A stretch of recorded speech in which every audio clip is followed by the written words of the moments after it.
એની રજા લઈને પડજો તમે ગમે ઈ મેદાનમાં, જ્યાં ઉતરશો ત્યાં ઉડશે જીતનાય બિલિયા.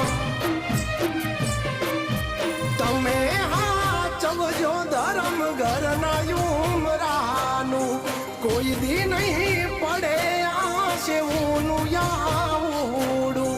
તમે હાચવજો ધર્મ ઘરના યુમરાનું, કોઈ દી નહીં પડે આશે ઊનું યાવડું.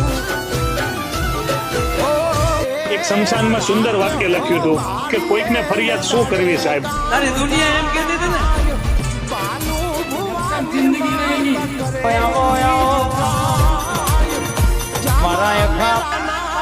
પણ આપણા દુશ્મનોએ આપણે મરી જઈએ એવી બાધા રાખી હોય હો.